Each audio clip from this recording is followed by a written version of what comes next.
quoi qu'on puisse dire les propositions de loi allant dans le sens de voter une loi permettant le contrôle war nañ ko mën a saluer. Man je peux pas comprendre en tout cas sénégalais bu war a mën a contre loolu. Maintenant sur les modalités d'exécution l'Assemblée aussi dañ koy invité ku nekk mu yem fi ko constitution yemale parce que boo xoolee suñu article 76 et 67 moom dafa réglementer le domaine privilégié de l'Assemblée nationale et le domaine privilégié de l'exécutif donc ku ci nekk bu demee ci wàllaayu moromam rek day empiéter donc loolu c'est au nom de la séparation des pouvoirs. sunu politique yi bu ñu ko utiliser woon à des fins politiques plutôt que ñu dugal ko ci ay exigences de souveraineté ndax yoon am na lu mu ci tëral. Sénégalais yi gisee wuñ ko lu dul moyen d'enrichir et de faire enrichir en plus daf see am. Parce que tey bu ñu xëyee ñu ne président de la République moo maye ay 12 millions moo maye 15 millions moo maye lii c'est-à-dire que président de la République son salaire ne dépasse pas 4 millions donc noo mën di maye. donc la ngay maye moo nekk la nga xam ne dañ ne lii yaa koy utiliser nu la neex te du am contrôle loolu nag dans un état moderne dans un état démocratique avec l'évolution aujourd'hui fi jamono toll bu njëkk ba xëy na nekkuñ 1960 nekkuñ après 1970 on est en 2026 on est dans un état loo xam ne l'outil de transparence moo war a nekk le vecteur moo war a nekk la bandoulière bi nga xam ne moom la ñëpp di yore nekkul sax affaire u état n'importe quelle station privée que publique foo mën a nekk l'outil de transparence moo war a nekk.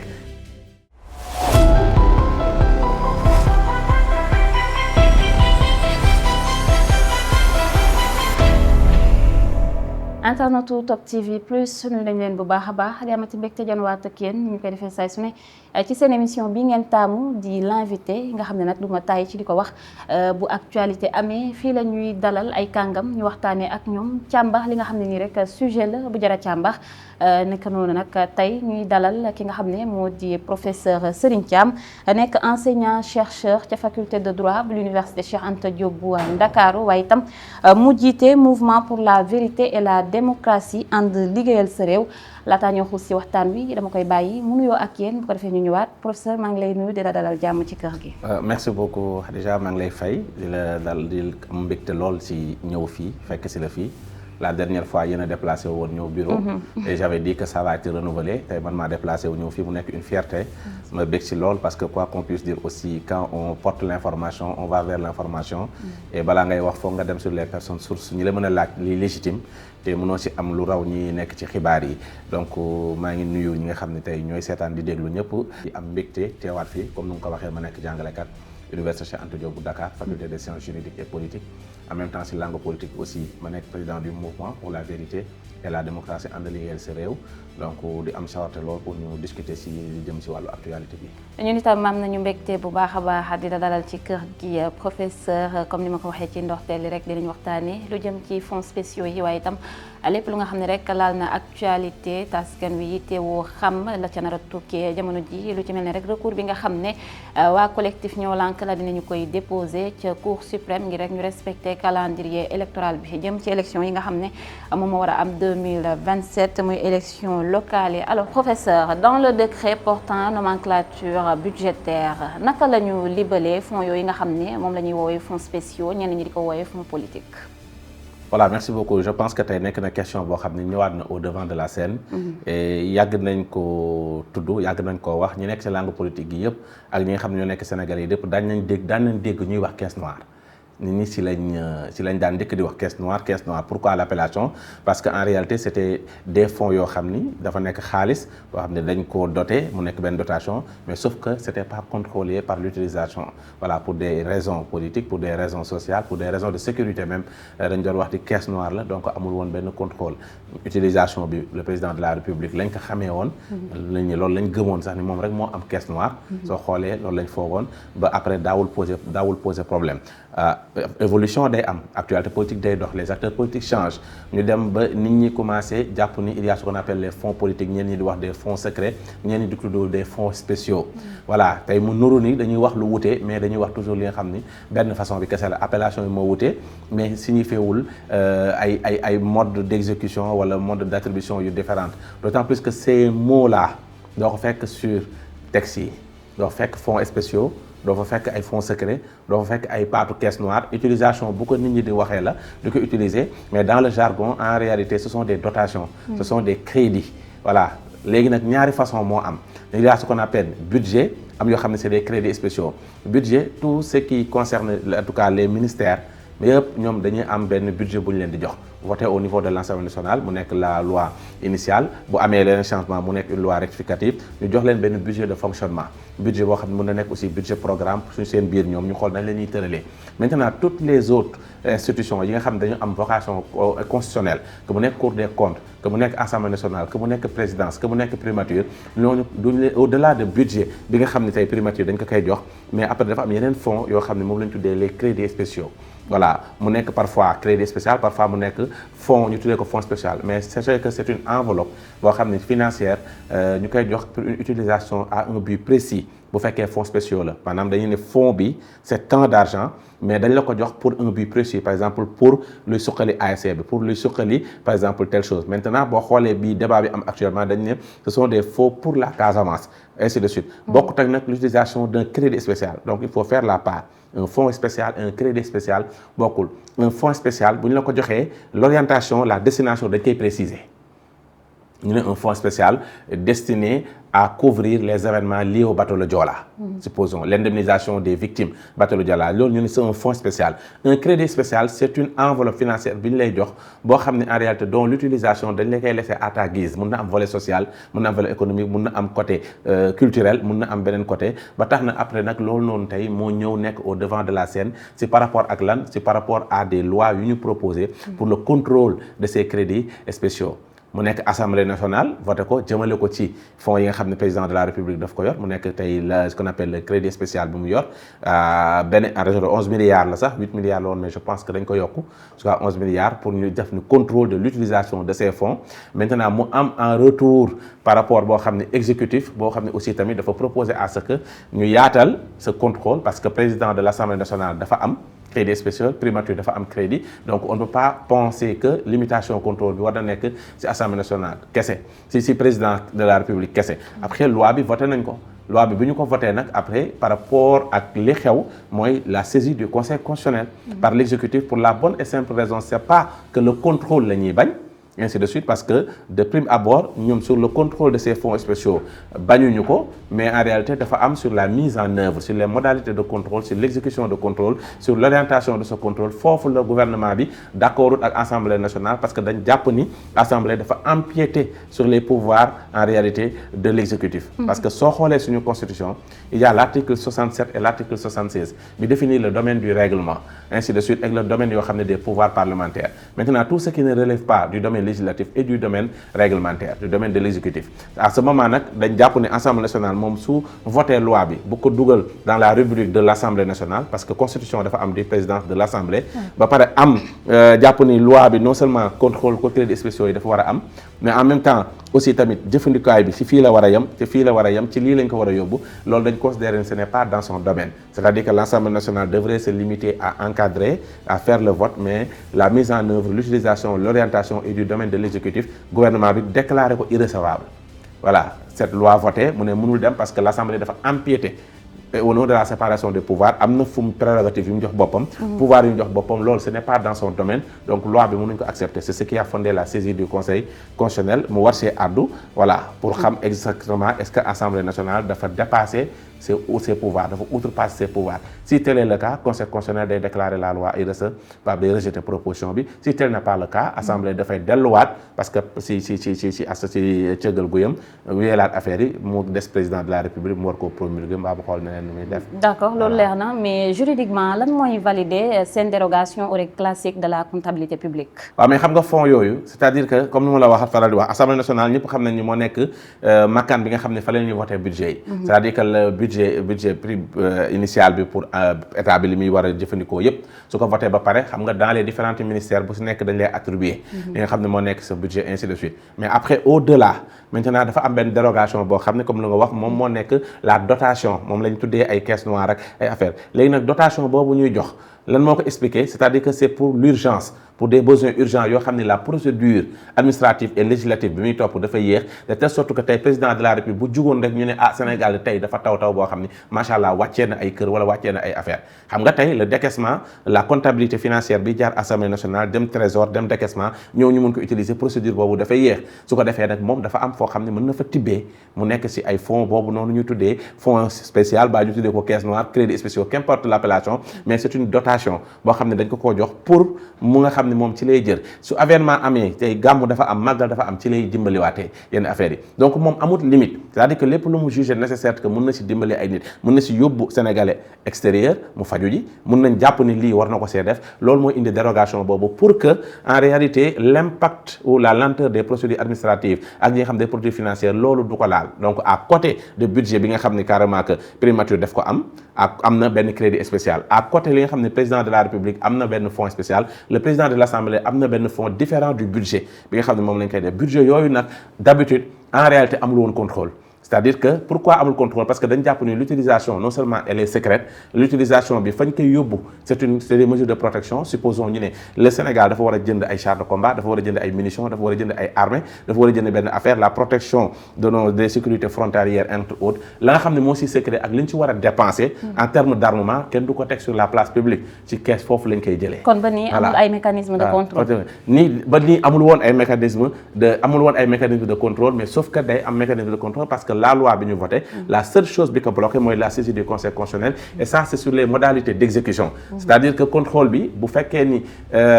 assemblée nationale voté na ko exécutif bañu ko mais fi ñu déggoowul mooy dañ jàpp ne assemblée fi mu war a yemu fa parce que dafa ne non seulement da koy voté mais moom mooy wax ni ñu ko war a jëfandikoo fu ñu ko war a dugal fu ñu ko war a def contrôle moo koy def ñu ne ko loolu nag c'est-à-dire que c'est du domaine de l'exécutif foofu lañ ci toll parce que boo xoolee donc c'est la séparation des pouvoirs moo ko indi maintenant dérogation boobu nag yàgg na see am tey jii lu bari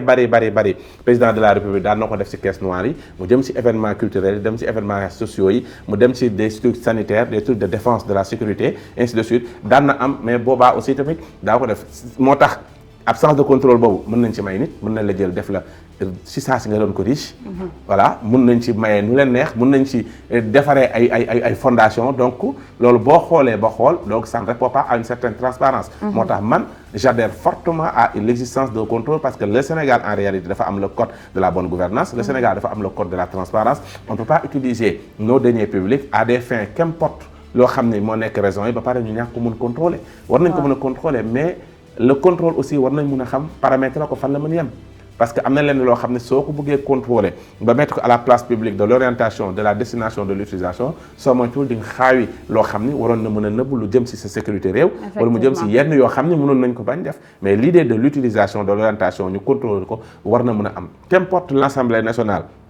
qu'importe l'exécutif dem rek maa ngi koy wax ci sama page ci ko bind ne le mouvement pour la vérité et la démocratie y compris moi-même en personne nit ak nit adhère à toute initiative allant dans le sens de la transparence maintenant nag dérogation yooyu noonu am na bañuñu ko le débat politique moom moo koy nëbb parce que le débat politique va dans le sens de l'Assemblée nationale de l'exécutif à titre dérogatoire de Ousmane Sonko ak Diomaye parce que boo xoolee loolu mooy combat bi voilà ce sont les institutions par rapport à des personnes et les institutions devraient être sur les personnes ainsi de suite lan la ñuy wax naan kii waxoon na de haram amoon naa ko dañ ko war a yokk donc loolu c'est des débats de personnes bien vrai que nag sur la question de l'éthique sur la question des principes nit ñi mën nañ ci ñëw mais moi je pense que un État n'est pas toujours apparent. L'État peut être visible comme un être humain, mais l'État peut être fantôme aussi pour la protection des intérêts de la population, de la souveraineté. Donc pour des considérations de souveraineté interne et externe, fonds yooyu mën na am mais quoi qu'on puisse dire war nañ ko mën a contrôler parce que fonds yooyu yow la ak man la ak Youssouf la ak sénégalais yi seen xaalis yi ñuy dajale la lii nekk budget lii nekk ay fonds crédit donc suñ ko jëmale war nañ ko par exemple sunu politique yi bu ñu ko utiliser woon à des fins politiques plutôt que ñu dugal ko ci ay exigences de souveraineté ndax yoon am na lu mu ci tëral waaw xam nga bu fekkee ni tey dañu dem dellu ginnaaw un peu mooy bi ñu waxee ni war ni donc l'utilisation relève spécifiquement de la souveraineté de la personne bi ñu ko jox de l'autorité bi ñu ko jox moo xam mu nekk primature wala mu nekk présidence wala mu nekk président assemblée nationale boobaa amul benn yoon parce que mu yoon mënulu ko dara parce que l'absence de contrôle en réalité est une sorte de réglementation parce que yoon moo ne loolu noonu duñ ko contrôler maintenant nag suñu ñëwaatee dans l'actualité politique actuelle te tey faut quoi qu'on puisse dire qu'importe la réponse du conseil constitutionnel ce sera une réponse soit day valider la proposition faite à l'Assemblée nationale soit dafay d'accord ne l'Assemblée outrepasse ses décisions mu dàq loi bi pour bu ko defaraatee mu tenir compte que ci loolu ce qui veut dire qu'on va forcément vers un contrôle foofu nag la yoon di ñëwee wax les modalités de contrôle les types de contrôle qui contrôle déjà voilà comment le contrôle se fait les mises en œuvre et après contrôle lorsqu'il y a des exagérations des insuffisances wala des irrégularités allant dans le sens de détournement que dit la loi loolu su xesee ba jol romb étape conseil constitutionnel bi ainsi de suite ba réponse bi ñëw bañ adapter la réponse du conseil constitutionnel par rapport à l'Assemblée est-ce que da koy rejeter wala est-ce que da koy defaraat bu boobaa yoon nag moom dina tëral les modalités de contrôle ba ne nii lay demee heure bu jeexee bu budget bi jeexee dinañ xool saytu contrôler ba mën a toppe mbaa ñu jàpp ne jàll na si duñ ko waxee woon. D'accord professeur tey bu ñu bëggoon moderniser gestion fonds yooyu. ñu bëgg ko jaarale ci ay réformes juridiques naka lañ ko mën a defee. Moi je pense que la seule chose bi nga xam ne moo nekk mooy il y a la proposition et il y a les modalités la mise en œuvre moi la proposition c'est du domaine parlementaire ou bien en réalité mu nekk un projet de loi mu nekk le domaine exécutif parce que quoi qu'on puisse dire les propositions de loi allant dans le sens de voter une loi permettant le contrôle war nañ ko mën a saluer man je peux pas comprendre en tout cas sénégalais bu war a mën a contre loolu maintenant sur les modalités d'exécution l'Assemblée aussi dañ koy invité ku nekk mu yem fi ko constitution yemale parce que boo xoolee suñu article 76 et 67 moom dafa réglementer le domaine privilégié de l'Assemblée nationale et le domaine privilégié de l'exécutif donc ku ci nekk bu demee ci wàllaayu moromam rek day empiéter donc loolu c'est au nom de la séparation des pouvoirs maintenant le problème est que soo jëlee encore cette même constitution parce que constitution bi quoi qu'on puisse dire moom moo war a nekk le référentiel parce que moo nekk la charte mère moo nekk tey au-delà de la nomenclature de l'ordonnancement de nos textes constitution moo nekk ci kaw maintenant constitution boobu nag dafa am des nu mu tuddee les institutions de la République sont boo xoolee daf ko cité mais dafa cité benn institution la Cour des comptes le domaine financier de l'État foofu la mun na jël la Cour des comptes en réalité ñu loger fa le contrôle parce que les rapports yi nga xam ne moo amoon ci Covid bi yàlla woon nekkul woon Cour des comptes au-delà des corps de contrôle mu nekk OFNAC mu nekk CENTIF wala mu nekk IGE parce que yooyu tamit c'est des corps de contrôle yooyu noonu yëpp mais le corps de contrôle bi nga xam ne tey à valeur constitutionnelle te constitution tuddee ko les institutions de la République sont mu tudd président tudd premier ministre tudd ay les cours et tribunaux yooyu noonu dañoo tudd Cour des comptes moi j'aurais bien aimé que pour mu mun ko institutionnaliser pour que mu échapper sur les politiques ainsi de suite tey bu ko Assemblée nationale voté bañ déggoo ci exécutif ñu jël tout le contrôle jox ko les magistrats qui siègent au niveau de la Cour des comptes parce que y a la neutralité il y a l'impartialité ñooñu ils sont interdits de faire la politique ils ont prêté serment et pourquoi le contrôle ne peut pas se faire à ce niveau en tout cas je vois pas le problème pour man su ma nekkoon à ce niveau suñu paree damay jël toutes les prérogatives en réalité damay jéggi OFNAC damay jéggi IGE damay jéggi CENTIF parce que yooyu c'est des corps de contrôle spécifiques orientés CENTIF tey tout ce qui est argent le blanchiment ainsi de suite IGE inspection générale d'État la dont ces rapports sont secrets et que seul le président de la République dañ koy jox l'OFNAC aussi pour des personnes dotées de budget à certaines sommes là à certaines institutions pour ñu def seen déclaration de patrimoine et que aussi mën nañ def certains contrôles mais en ce qui concerne les fonds secrets en ce qui concerne les crédits spéciaux dont la nature et la teneur dafa extrêmement importante mën nañ ko jox une institution bien doté bien fourni te ay magistrats fekk fa ñoom ñu mën a def le contrôle en toute neutralité ba pare aussi tamit suñ paree de contrôle ñu bàyyi di wax le rapport est secret et confidentiel ñu rendre ko public. C'est très important. man loolu laa gëm parce que tamit ça ne sert à rien quand même de faire des contrôles et de dire que fii le contenu ay la sensibilité ay ainsi de suite ñu ne non dañ ko bëgg a def. citoyens yi comme société civile bi transparence lañuy oui non la transparence n'est transparence que lorsque sa destination est connue de tous sinon bu amee yenn zone d'ombre ça devient obsolète ça devient quelque chose d'opaque de pénombre ba xam ne doo ko xam donc xam nga asamaan si bu ñu nee dafa set daa fekk xiinul daa fekk niisul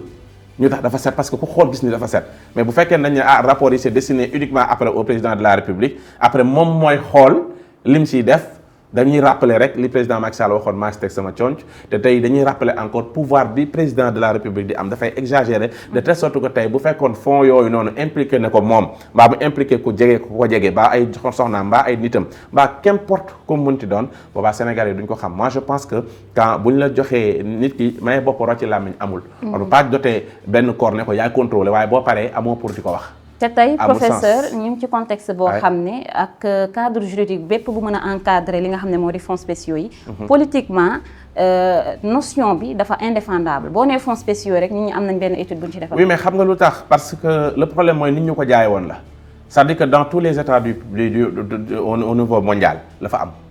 c'est-à-dire que il y a le connu et l'inconnu sànq dinaa la l'État est un fantôme li Georges Birdo waxoon rek personne n'a jamais dîné avec l'État et pourtant il existe kenn musul wax maag État ñoo reerandoo woon mais l'État existe à travers quoi soo rombee police État nga romb soo rombee gendarmerie État nga romb soo rombee douane État nga romb soo rombee eaux et forces État nga romb su la nee fii mooy assemblée nationale su la nee fii mooy présidence fii mooy primature su la nee fii mooy cour des comptes fii mooy tribunal ce sont des ramifications et des manifestations de l'État mais État en tant que tel mënoo ko wax moo tax Sénégalais dañuy wax xeex ak État yombul parce que dañ naan la xeex ak loo xamul la loo mënta natt dooleem ak loo xamul li mu capacité ak pour une raison d'état mën na def lu ko neex tey Yegle TV mi ngi fii bu ñu xëyoon ne fii hôpital public wala tali dafiy jaar lu ngeen munti wax ak lu ñu fi munti financé danaañ pour raison d'état dafay jógee dañuy indemnité mbaa ñu yóbbu leen indemniser mbaa ñu yóbbu leen feneen donc moi je pense que tey suñu ñëwaatee di utiliser comme lu nga wax sànq nii par rapport ak tey appellation bi ba muy révulser les Sénégalais parce que en réalité Sénégalais dañ ko gisee lu dul njuuj njaaj Sénégalais gisee wuñ ko lu dul moyen wu d'enrichir et de faire enrichir en plus daf see am parce que tey bu ñu xëyee ñu ne président de la République moo maye ay 12 millions moo maye 15 millions moo maye lii c'est-à-dire que président de la République son salaire ne dépasse pas 4 millions donc noo mën di maye donc la ngay maye moo nekk la nga xam ne dañ ne lii yaa koy utiliser nu la neex te du am contrôle loolu nag dans un état moderne dans un état démocratique avec l'évolution aujourd'hui fi jamono toll bu njëkk ba xëy na nekkuñ 1960 nekkuñ après 1970 on est en 2026 on est dans un état loo xam ne l'outil de transparence moo war a nekk le vecteur moo war a nekk la bandoulière bi nga xam ne moom la ñëpp di yore nekkul sax affaire u état n'importe quelle station privée que publique foo mën a nekk l'outil de transparence moo war a nekk tey jii dans les par parallélisme soo jëlee dans les banques n'importe quelle banque en réalité ñoom ni ñuy fonctionner quand tu voles 100 francs tu peux plus être dans l'organigramme de décision jamais au plus grand jamais dans les grandes sociétés aussi noonu lay fonctionner tey waroon nañoo mën a def de telle sorte que qu'importe le Sénégalais ak foo mën a toog s'il s'agit d'un détournement de deniers publics boo xam ne c'est avéré parce que il faut faire la différence entre l'accusation et la culpabilité entre un rapport bu la épingler et la culpabilité un rapport peut t'épingler alors que coupable loo parce que dañ lay indi dañ lay éprouver loo di la wax indi say papier indi say wax da ngay def des contestations sérieuses nga indi sa comptabilité ba nga xam ne ay yow di nga ne man li ñu may jiiñ defuma ko alors que rapport bi tuddoon na la foofu tamit sénégalais yeewu wuñ ci wala ba bëgguñ ci yeew wala politiciens ñoo leen nësaxal parce que kuñ ne rapport da koo tudd rek jàpp nañ ni coupable nga rapport man mën na ma tudd ma dem vérifier li ma rapport bi wax ma génn si ainsi de suite comme si rapport mën na ma tudd ba pare demander à une information judiciaire parce que dafa jéggi un simple contrôle ay infraction laa def ñu war maa topp foofu noonu moo tax ku ci nekk nag suñ la tegoon dans cet outil de transparence tey sénégalais bu ñu tuddee fonds secret duñ wax dara parce que dañ naan lii xam nañu dañ koy contrôler après te lii xam nañ dañuy publier nit ñi duñ ko utiliser ak fu ñu ko jëmale donc képp ku ñu ko jox di nga xam nan nga ciy doxalee looloo tax nag sénégalais soo ko tuddee ñu ne lii ay njuuj njaaj la parce que quoi qu'on puisse dire honnêtement parlant imaginez ñu ne président de la République du Sénégal monsieur Thiam la Serigne Thiam mooy président de la République du Sénégal à côté de mon salaire à côté de tout j'ai 8 milliards milliards la ñu wax de waxuñ millions à côté boo xam ne nee nañ mën naa ko utiliser mais mal ligné ba muy jeex mais duñ pauvreté si yenn sama sëriñ su ma koy seeti mais dama koy enrichir te suñ sëriñ si quoi qu'on puisse dire dañoo bëgg xaalis wax ji deexu te wax mais addi yi ñu leen di jox gars yi duñ la attaqué non xam nga attaque moom tant que yaa ngi mën delloo attaque rek amul problème waaw parce que tamit ni ñuy ziaree sëriñ bi wute na ak keneen kuy ziaree sëriñ bi et pourtant la bénédiction divine bi ngay wut mun na nekk benn sëriñ si lu si bëri tey buñ ne ziaré nañ ko indi nañ enveloppe bu 3 milliards lañ ko jox mais 3 milliards buñ ko jëlee si fonds secret jox ko sëriñ bi normalement en réalité war nañu mën a xam pour lan la ceeb lay jënd pour taalibe yi wala bâche bi la wala gàmmu gi la ak fu mu munti doon église bi lañ ko jox ak fu mu munti doon dañ ko jox équipe de football bi dañuy dem football yi tey bi ñu ñëwaatee waxuñ ñu may nañ leen ku nekk tant de millions ak kër mais loolu si crédits spéciaux yi dañ koy jëlee soog yooyu ñu jox plus de 50 millions ku nekk après ñu ne toute la fédération ba ci ki doon fóot buñ ko yóbbaalee après amel na moom tamit jox nañ ko ñii 20 millions ñii 50 millions ñii plus de 100 si crédits spéciaux yi la pendant ce temps Khadija luy dundee man lu may dundee keneen lu muy dundee le sénégalais lambda bu nekk si biti te bu tegee jaay caaf wala jaay fenn ñu ne ko fi nga toog war a fee toog su tegee taxaw si ay banc ñu ne fii voie publique la ambulant yi da ngeen fee war a jugee mais man maa la état maa lay wax da nga fi war a jugee mais pourtant logé wu ma la utaluma la espace boo toog fii mécaniciens yi dañ fee bëri war nañ fi nekk je suis d'accord voie publique la mais est-ce que jël nañ aéroport bu njëkk bi ci ginnaaw ñu dégager ko ne quiconque nga nekk mécanicien avec une réglementation avec des cantines et des inscriptions fii nga war a nekk ainsi de suite tey Sénégal xoolal ni mel ak Jakarta ak fépp fu ñu nekk capitale Dakar musta mel ni ay at ci ginnaaw doo fa gis sa benn vélo mais aujourd'hui mënoo leen ko teree def parce que dañ ne l'auto-entrepreneuriat la dañoo war a liggéey dañuy daan seen doole ainsi de suite mais quel est le cadre administratif et légal bi leen inscrire ba utal leen ni fii en réalité boobu bu njëkk pompier nga doon dégg kuy jël oto dañ naan la demal pompier.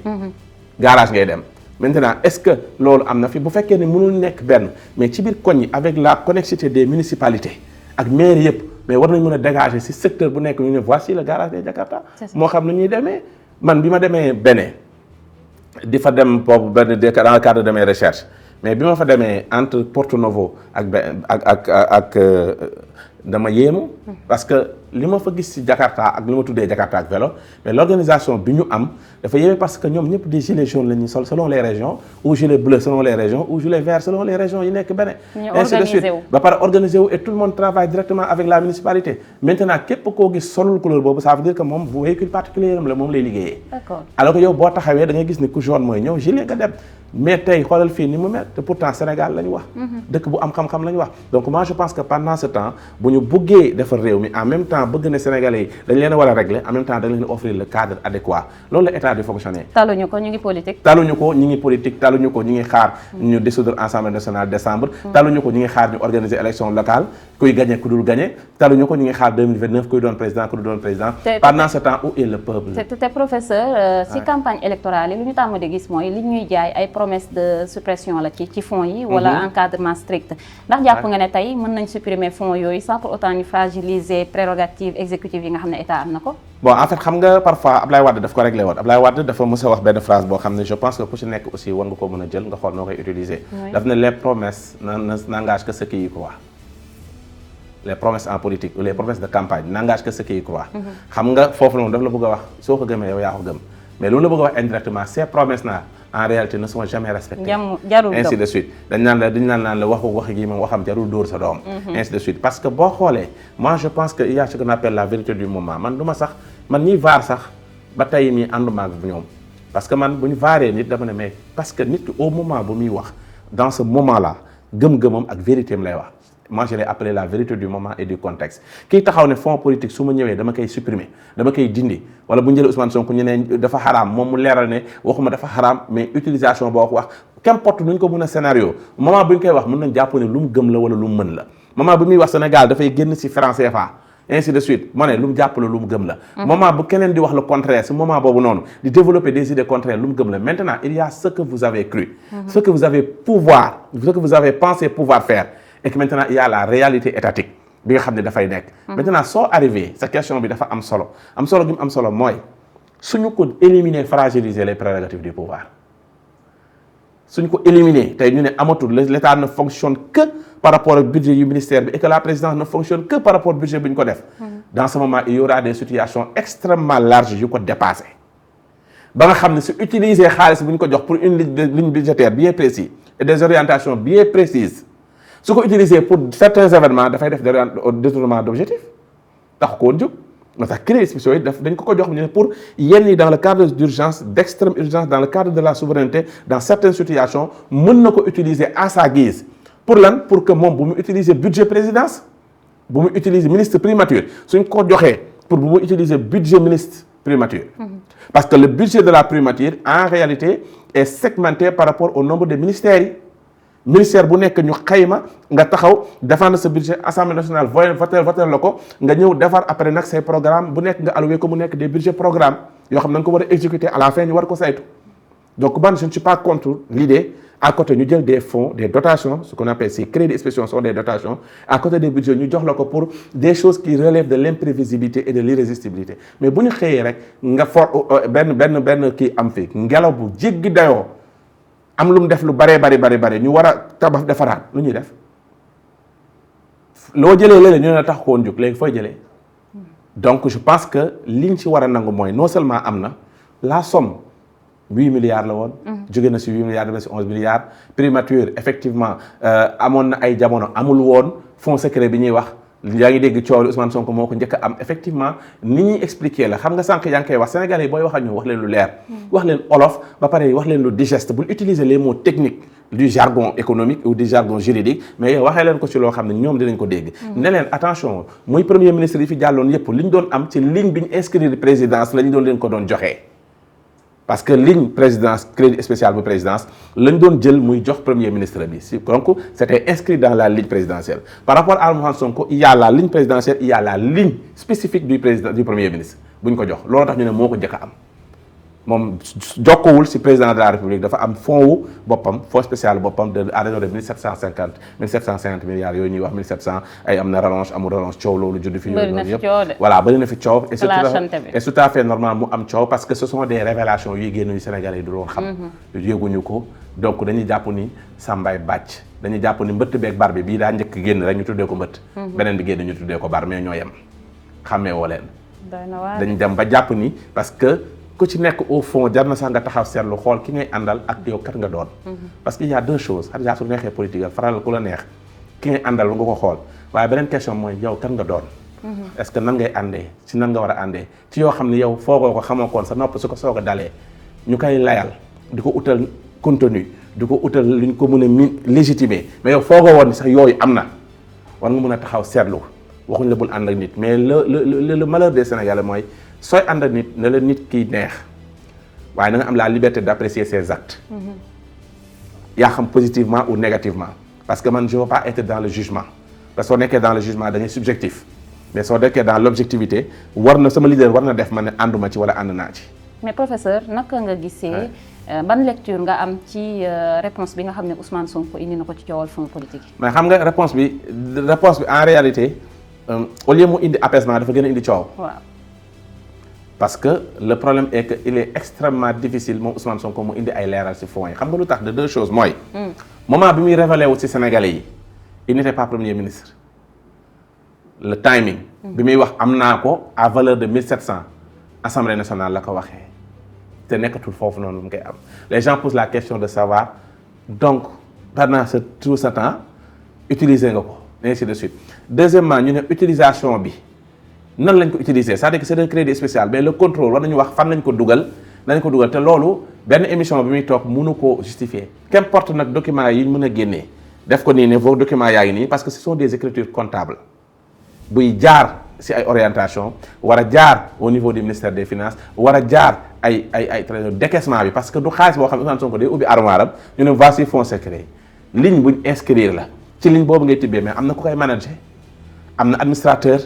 am na un financier am na un comptable am na un juriste boo xam ne xëy na mën nañ jàpp ni voici l'orientation loolu noonu nag après bi ma ko utiliser ba wane ni carrément que moom am na ko et ñu fi mës a jaar yëpp certifié ko mi ngi nii wane naa ko nii ainsi de suite après coow bi gën a indi coow li mooy en réalité c'est l'idée de rallonge c'est-à-dire que tey rallonge boobu de 920 si je ne me trompe pas la ñu wax 920 xaw ma millions parce que 1 milliard bi mu demande de l'erreur pour l'achat de voitures après les gens dañuy politique mooy dañ lay opposer par rapport say wax vaar la. waaw xam nga dañ maa wax ak yaa wax li nga wax ñu wax la ko te li yaa ko nga di ko xool di gis ni lii maa ko wax pour nga layal ko dina jafe mais pourtant warta jafe parce que sànq moom laa lay wax la vérité du moment le contexte ak boo yegsee sur la réalité waxoon nga ko jàppoon nga nii la war a demee. la réalité voudrait que l'administration dañu war a am oto.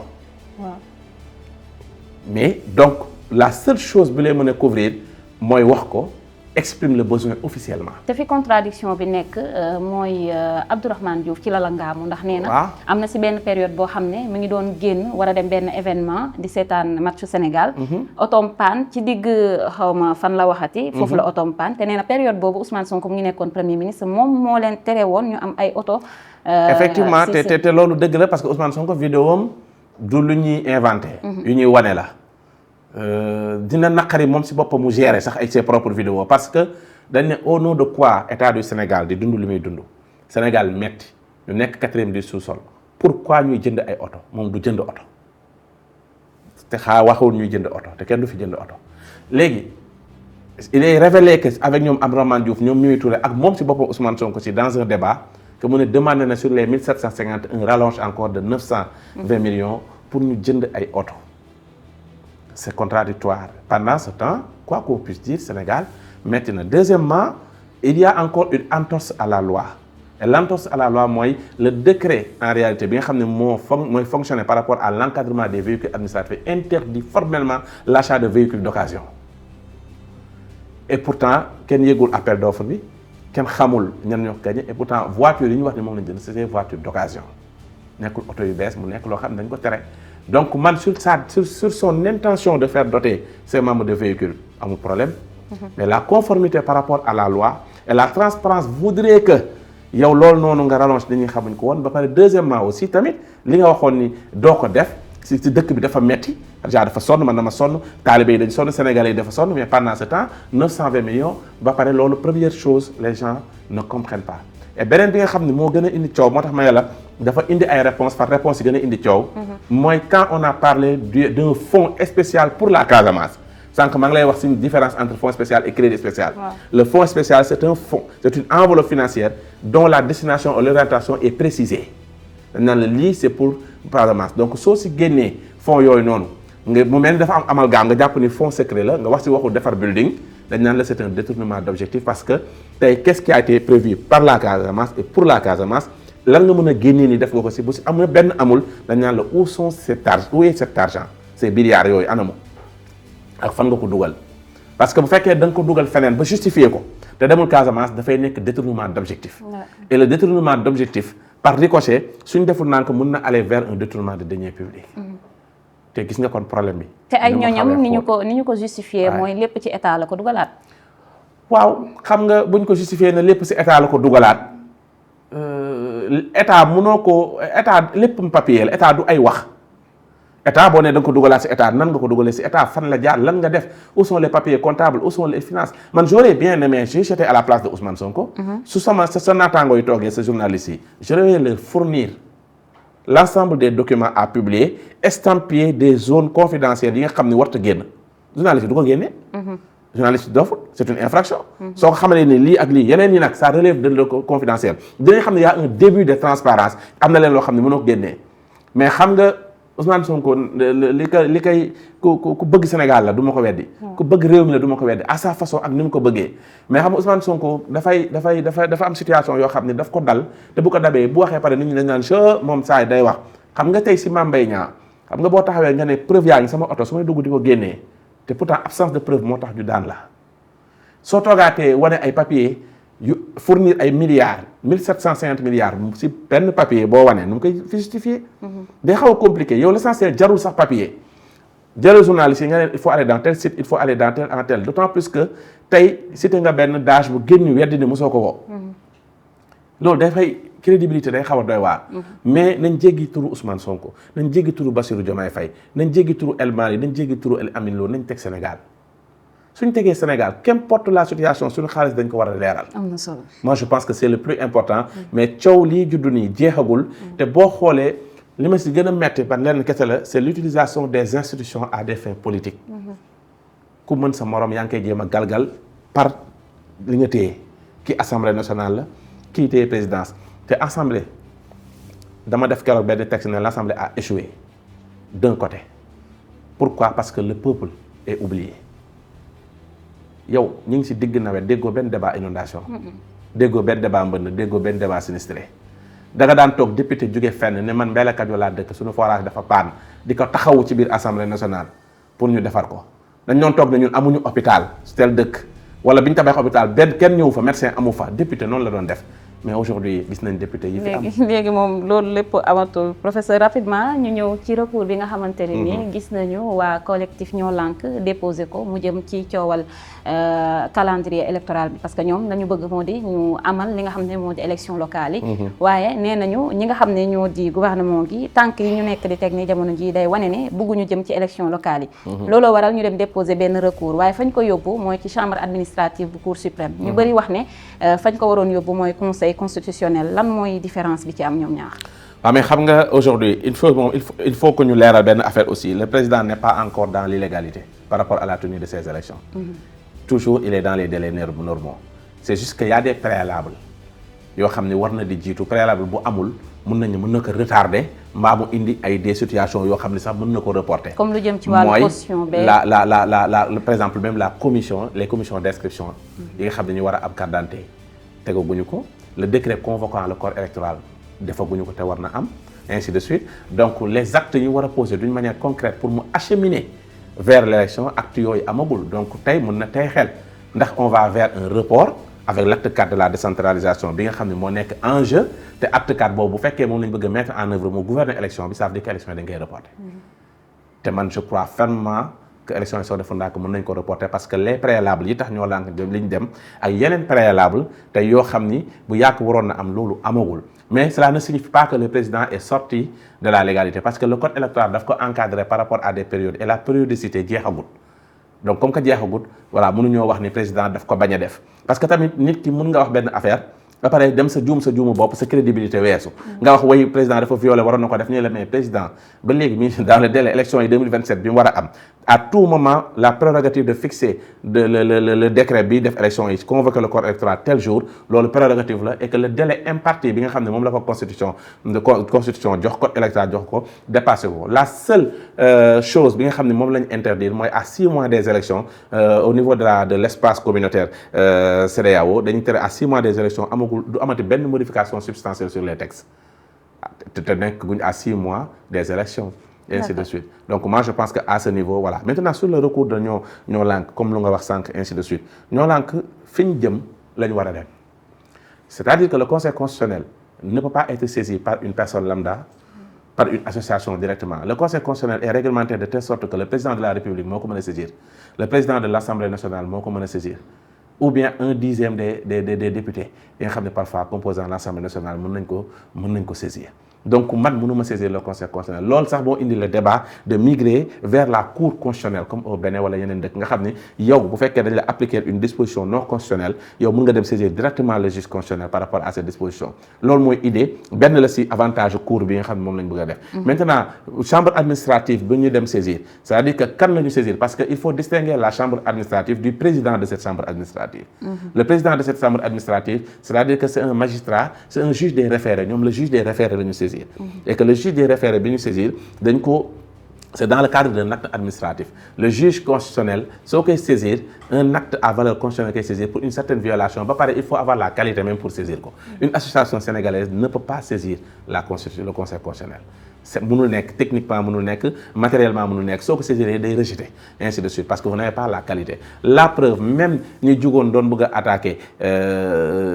conseil constitutionnel si yenn décisions yi dañ naan la jaaral au ministère de la justice sur le ministère yooyu à travers organes yooyu ñoo ko mën dem saisir donc fii ñoom saisiruñ la chambre administrative par rapport à un décret parce que la chambre administrative boo koy saisir c'est par rapport à un décret boo yor pour attaquer de l'illégalité de ce décret mais ñoom dañuy saisir le juge des référés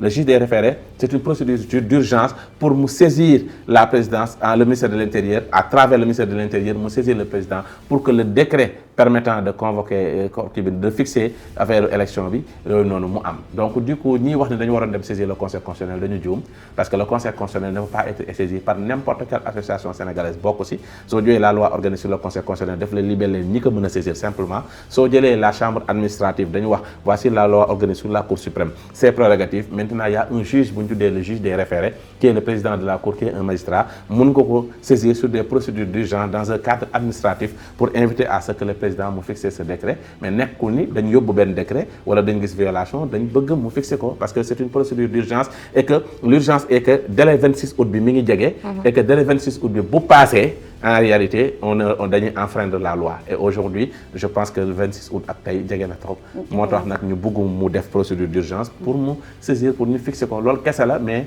entre la chambre administrative de la Cour suprême son nom est très clair chambre administrative pour des actes administratifs lañ koy saisir pour des recours pour excès de pouvoir bu la neexee nga dem saisir ko foofu noonu bu la neexee ñu appliquer la benn décision nga saisir ne lii dafa nga saisir la Cour suprême entre autres mais quand il s'agit du conseil constitutionnel c'est d'autres types de saisie la Cour suprême dafa am ay chambres la chambre administrative la chambre commerciale la chambre civile et commerciale la chambre criminelle chambre yooyu mooy indi les compétences des orientations boo fa yóbbee affaire ray nit affaire viol affaire infraction chambre criminelle nga jëm bu fekkee ne ay civil la chambre civile nga jëm maintenant ñoom saisiruñ benn chambre administrative ni civile ni commerciale mais ils ont saisi le juge des référés article 83 de la loi organique sur la Cour suprême nga xam ne moom am na des procédures d'urgence yoo xam ne mën na saisir le ministre de l'Intérieur par voie hiérarchique mu saisir le président de la République pour mu fixer cette date. d'accord kaddu yi am na solo waxtaan bi yaatoon na lool xam-xam bi macha allah professeur fi ñuy tëjee rek mooy mouvement ànd liggéeyal sa réew mouvement pour la démocratie fan lañ toll jamono ji parce que waxtaanoon nañ ay jamono ci ginnaaw nga waxoon ma pare woo leen pour fusionner seen mouvement bi ak benn parti donc jamono ji ndax am na ay jéego yu ngeen xam ne dox ngeen ko. waaw effectivement xam nga comme son nom l'indique c'est un mouvement boo xam ne dafa am vocation politique c'est un mouvement pour la vérité et la démocratie moi j'ai choisi les mots kenn choisiruma ko voilà j'ai choisi mouvement pour la vérité et la démocratie parce que dafa ëmb lépp parce que je pense que lépp loo xam ne dëgg daf ko lal et que la démocratie voudrait que li ma neexul ma dégg ko ci yow même bu fekkee ànduma ci ma bàyyi la nga wax ko ànd liggéeyal sa réew moom question de collectivité la réew mi ñoo ko bokk li ñuy wax république la res publica c'est la chose publique ñëpp a ko bokk ainsi de suite mouvement bi man dama ñu bëri nee nañ ma mun nga dem fusionner ko Pastef demal fusionner ko Kiraay mais pourquoi moo ko fusionner c'est ça mon problème pourquoi ñu jàpp ni kon loolu rek moo fi am boo demul fii man je refuse de fusionner le mouvement parce que dama jàpp ni ëllëgu Pastef ak ëllëgu Kiraay ak ëllëgu benn parti politique c'est déterminé par la loi dafa am fu mu yem donc bu fekkee ne man je suis un acteur politique et que j'ai des ambitions politiques fu politique mën a yeggal nit jàpp naa ne bu ko yàlla tuddee mën naa fa yegg même bu ñu nee ngor gi sax xamuñu ne dama naan yàlla xam na ma moo ma bind sama destinée sama succès sama xaw ma ko bi may recruter université bi may jàll ci concours bi may nekk enseignant yaakaar naa tamit du kenn xamuma donc je pense que li la indi ba fii mën na la indi ba feneen moo tax mouvement bi base am toujours Guédiawaye la te mouvement lu ci bëri dañuy fàtte ni dafa am des ambitions locales en même temps des ambitions nationales parce que mouvement mën nga ko créer nga ne Guédiawaye laay dooleel kese mu yem Guédiawaye mais bii en réalité nekkul pour loolu dana ko dépasser siège am Guédiawaye la mais su ma bëggee intervenir ci association yi ci nawetaan bi ci équipe football yu fa nekk su ma bëggee intervenir ci école yi su ma bëggee instituer le prix du meilleur élève oui de la meilleure élève su ma bëggee instituer yeneen affaire pour affaire imama wala les dignitaires waaw man su ma ko fusionné nan laa koy defee mënuma ko donc parallélisme mouvement mun na am te yàgg naa am parti politique yàgg naa am nit ñi di gérer dëkk bi sans que ñu demander à ce que ñu fusionner pourquoi ñu bëgg aujourd'hui créer le dictat des fusions nga seey disparaître dignement man ànduma ci parce que tey Serigne Thiam mi enseignant la chercheur la juriste la am na yenn compétence yu ko yàlla may am na fu yàlla yemale compétence am yooyu am na fu mu yeggul mais si compétence am yooyu am na fu mu mën a service pourquoi on ne se limite pas ci lim mën ci lim xam jàpp ne mën nañ ko dénk mu doxal réew mi pourquoi ñu ne mouvement bu mu yor daf ko war a seey donc mouvement bi mi ngi avancé comme ni nga ko laajee mi ngi def son petit bonhomme de chemin et d'ici quelques mois 3-4 mois ba ma am la fiche d'adhésion ak ñu bëri dana procéder à un lancement officiel au niveau du foyer amoo cadre bu Guédiawaye bu wane ni foofu la bu ko yàlla tuddee ainsi de suite et que c'est un mouvement politique qui dans le long terme va migrer vers un parti politique là je le dis très clairement parce que looloo ko tax a jóg et soo amee sa parti politique nga am sa récépissé ñu ne seeyal nga ko ci koo xam ne bu doonee président 2 mandats rek la am 10 ans mu dem waaye léegi après yow boo bëggee exister sur le Sénégal dans le long terme nooy exister seeyoon nga disparaître nga donc dans la vie je pense que lu la sa constitution may kenn warul ko jéem a xañ et je pense que le mouvement peut exister et dans les partis politiques dans les statuts dans les textes de l'ensemble des partis politiques il y a ce qu'on appelle les mouvements affiliés les associations et mouvements affiliés maanaam tey dañuy gis ne le mouvement le corps des enseignants de Rewmi le corps des enseignants de Pastef le corps des enseignants du grand parti le corps des journalistes sax da nga gis ñu am ligne même si bu fekkee dañu neutralité bi war nañ ko mën a segg ainsi de suite donc moi je pense que si fekkee ni mouvement bi si lañ ma bëgg a seeloo man du ma ko seel bien vrai que nag il y a des ambitions politiques de tout bord ñoo xam ne bëgg nañ nga ñëw bëgg nañ nga ànd ak yow te man nee naa booy ànd ak man wax naa ko ci émission bu ma def jeudi passé pour ne pas le nommer 7TV nee naa xam naa sama bopp xam naa li ma mën c'est-à-dire que ñoom ñoo ma soxla je ne suis pas demandeur ki may soxla nag daf may soxla ci li ma toogee ak li ma yaakaaree moom moo la def le pas moo tax dew ma ci benn manifestation King Fat woon nañ ma dew ma ci benn manifestation boo xam ni da nga may invité mu nekk folklore ak groupe dama jàpp ni tey soo ma soxlaa yow cadre formel nga ma woowee émission ne woo ma rek voilà dinaa dem fenn ñu daje fa ñu dem émission cadre bi dafa am solo donc cadre bi nga xam ne jàpp naa ne mën nañ ci liggéeyoo avec la mouvance présidentielle qu'importe wala ñu jàpp ne sëriñ mi boo ko tegee secteur bi soxla nañ ko soxla ma par rapport ak man ak sama xam-xam ak sama compétence mouvement bi c'est autre chose parce que mën na bokk ak yow vision te mën na wuteeg yow vision ci loo xam ni am na ci droit moo tax ci loolu lañ jëm ñu ñaan mu màgg rek parce que liir moom moo nekkoon bébé mooy dox nekk mag mouvement mooy jëm ci kaw macha allah am na solo professeur tey lan ngay tàggatoowee parce que xam naa ne moom temps bi xoj nañu waa temps bi de soo defagul émission bi da ngay jàpp ne dafa yaatu waaw mais soo su nekkee da ngay xam ni carrément que waxtaan bi dafay am solo ba doo ko sentir mais li may tàggoo rek du doon sax mais ay prière la jëmale ko sur les autorités politiques que ça soit l'administration bu nekk au niveau de la présidence que ça soit bu nekk ci parlement que ça soit bu nekk tamit ñi nekkul politique mooy la société civile ak ñi nga xam ne ñoo féetee ci côté diine gi le Sénégal c'est un pays bu ndaw c'est un pays bu xamut yenn yi. Le Sénégal en réalité dañu am lu ñu tuddee la nation et la nation n'est rien d'autre que le vouloir vivre ensemble.